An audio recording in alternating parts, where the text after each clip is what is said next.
Hi guys, welcome to the channel. Today we're going over the One Piece card game tier list for OP02 meta. Let's try right in. First we have Whitebeard. I think Whitebeard is one of the better deck in the format, probably the top 3.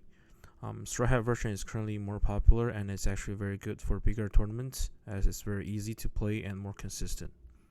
So I think I'll put in the highly competitive list. Next one we have the Garp. Sadly, red and black does not synergize at all, and it's a 4-life leader, so it actually struggle against the Zoro deck. So I would play in the playable deck. I mean, you can always play in your locals. Next we have Kinemon. I think Kinemon is one of the top 3 or top 5 of the format. The reduced 1 cost to make all Wano characters cost 1 less is pretty good. So you can play Okiku, Yamato, or Odin for like 1 less, which is a big tempo deck, but actually struggle against the Strawbeard version. So, but then even that, I think is still very highly competitive deck. So I will also put here. Next we have Sanji. Sanji is actually a very fun deck, but not very strong. Also have the same issue as other 4-life leader. So I'll also put in the playable here. Ivankov. Ivankov is actually very unique for its ability, and it's hard to control actually in a bigger tournament as you will need some luck related. But then double Ivankov into Luffy, it's very strong anyway. So I think I will put into highly playable here. Next one we have Magellan. Even Magellan have one of the top in the earlier online regional. It's still like a very mid deck, so I think I will put in the playable. People could definitely top with it, but it's not that great overall. Next one is Zephyr. It's actually one of my favorite deck for OP02. But it's a 4-life, so it's actually very hard against Zoro. If it can survive the early game, the late game is very strong for its ability plus the 10 cost cooldown. So I would also put into the highly playable here. Next one we have Smoker. I think Smoker might be one of the best black deck overall because it's 5-life. This is probably not very popular in the JP meta, but I think it's actually very popular here. It looks good. I think it still struggle against play like a Zoro, even at -1 life. It's very good, but there's not much performance. But then I will still put in the competitive tier list, as we can see Smoker top here and there randomly. Next one we have Red Luffy. I think Red Luffy has fall off after OP02 as all the red support are little cost, which doesn't benefit Luffy that much. But then we can still see top here and there. So I'll have to actually put in the highly playable list. Next off we have Kid. Green Kid is still one of the highly playable deck in the game, I think. The ability to do 12k twice, it's also always strong. But then the deck is win count is very slow, so a lot of times you will go time, which this way Kinemon is still better. So I will put in the highly playable list. Next up we have the Blue Crocodile.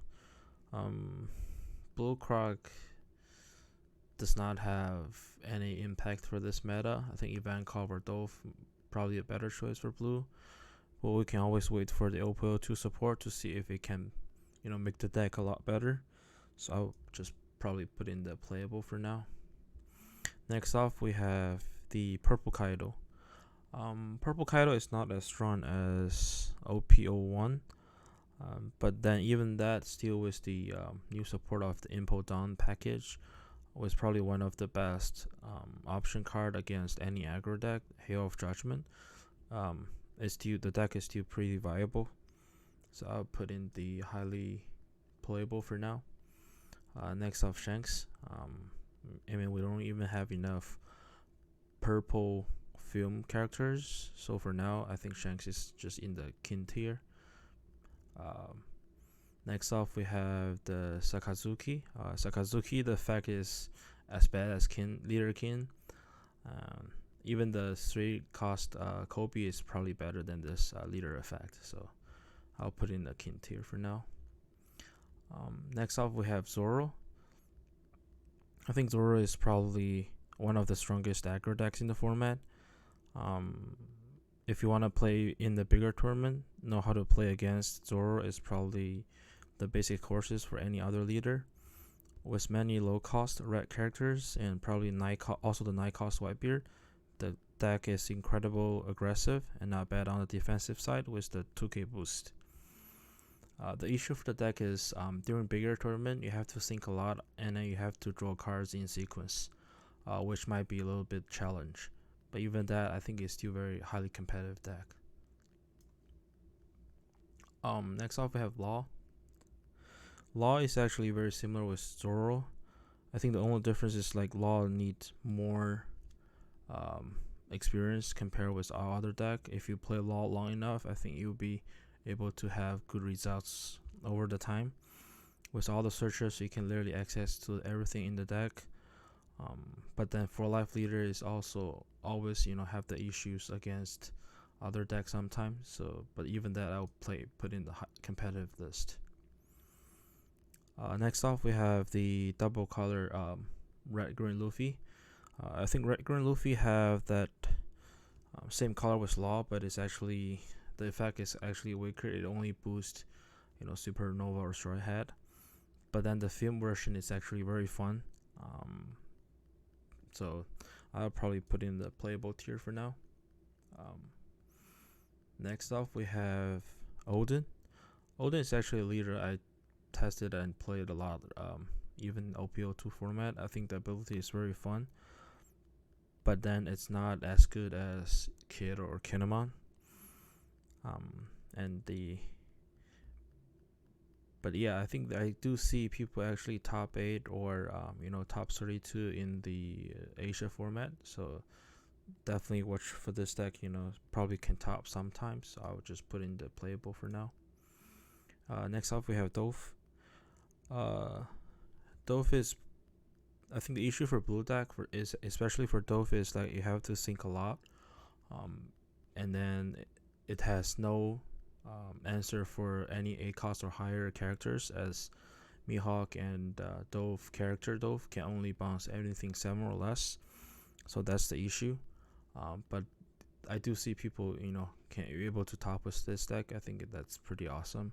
But the deck overall, I think it's just like a highly playable tier at most for now. We can wait for the OP04 format to see if they're gonna boost this leader a lot better at the time.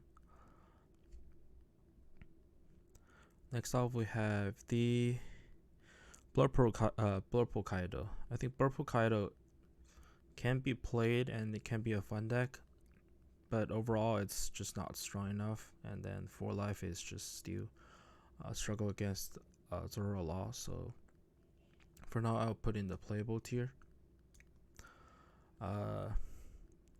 Nextly, we have the Purple Croc. I played Purple Croc in OP01 a lot of times, and then tested a little bit in OP02. It's a very fun deck, but it's actually too passive in this format. So most of the time, you will play in time, and it's not very efficient, and then you cannot make mistakes overall. So I would also put in the playable tier. Next off, we have Kin. I mean, Kin is always Kin tier. The leader effect, I don't even know how to make it usable, especially for purple that you want to minus down a lot of times. So it's not very good. Next off, we have Wuta. I think Wuta is also a very low impact character. That plus 1k effect for vanilla is not effective. If they can give Uta like plus vanilla 2k for all on the board, I think that would be a lot better. So for now, I'll put in K tier. So yeah, I think that's pretty much the tier list that in my mind for OP02 meta.